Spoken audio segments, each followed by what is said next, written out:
જય શ્રી કૃષ્ણ. જય હો, મંગલમય હો. વિશ્વમાં તમામ અવતારો વિશ્વનું મંગલ કરવા જ આવ્યા. પ્રેરણાત્મક જીવન જીવીને પ્રત્યેક અવતારોએ બતાવ્યું. પણ આજના ગુરુઓ સ્વામીજીઓની જેમ માત્ર ગાદી પર બેસીને કે હેલિકોપ્ટર મર્સિડીઝમાં બેસીને અવતારોએ કાર્ય નથી કર્યું.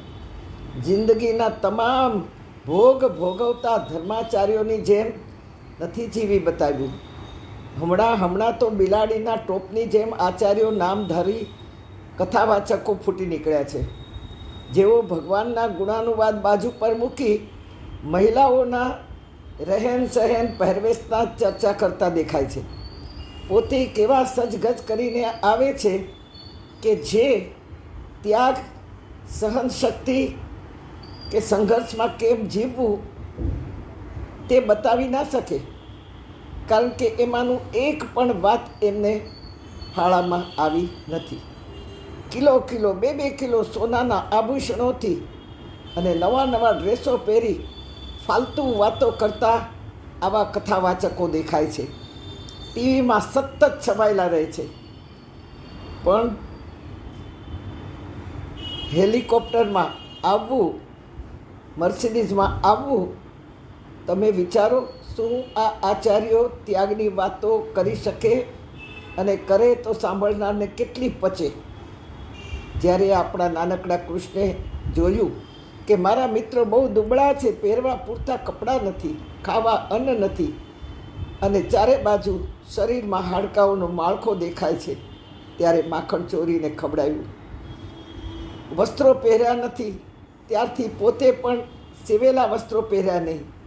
મારા મિત્રો ઉઘાડા શરીરે અને હું આટલા બધા વસ્ત્રો પહેરું. ગાયો ચરાવવા જતાં એક દિવસ ગંગી ગાયને કાંટો વાગ્યો. મનથી એટલા દુઃખી થઈ ગયા કે વાત નહીં. રાતભર ગંગીને વળગીને ગૌશાળામાં સૂતા. બીજે દિવસે વનમાં જતાં ખુલ્લા પગે ચાલ્યા. માં રોહિણી ચાખડી લઈને દોડતી આવી અને કહ્યું, લાલા, ઓ લાલા, તું ચાખડી પહેરતા ભૂલી ગયો છો? ત્યારે કૃષ્ણે કહ્યું, માં, આ મારી બધી ગાવડીઓ માટે ચાખડીઓ લઈ આવ.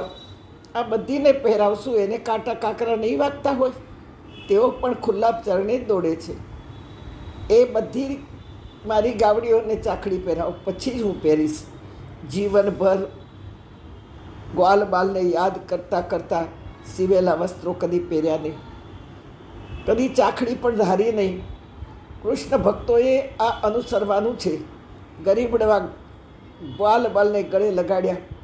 જીવન જીવવાનું શિક્ષણ કોઈ ગાદી પર બેસીને નહીં કે હેલિકોપ્ટરમાંથી ઉતરીને કે મર્સિડીઝમાંથી ઉતરીને નથી આપ્યું. એક વૃક્ષથી બીજા વૃક્ષ પર બેઠેલા મિત્રોને ભણાવ્યું કે જીવન કેમ જીવવું અને જીવન શું છે. સુદામા જેવા ગરીબ મિત્રને જગત સામે જાહેર કર્યો, આ મારો મિત્ર છે. દ્વારિકાધીશ બન્યા પછી પણ બ્રજને, ગોકુળને, ગોપીઓને, યમુનાના કિનારાને, પંખીડાઓને, ગ્વાલ બાલ ગોપીઓને, નંદ યશોદાને ભૂલ્યા નહીં. એવા બધાની યાદમાં એક દિવસ ખોવાઈને રત્ન સિંહાસન પરથી નીચે ઉતરી ચરણ લાંબા કરીને બેઠા છે. આંખમાંથી આંસુની ધારો વહી રહી છે. મસ્તક ઉપર છે, બંને હાથ કપાળ પર મૂકેલા છે, અને ધીમે ધીમે ભૂલી ગયા કે પોતે સમ્રાટ છે, સમર્થ છે, દ્વારિકાના રાજા છે, ભારતના રાજા છે, સિંહાસનના પગમાં બેઠા છે. બંને હાથ ચારે બાજુ ફેરવતા રહ્યા છે, જાણે બંસીને શોધી રહ્યા હોય. ત્યાં ઉદ્ધવજી પધાર્યા.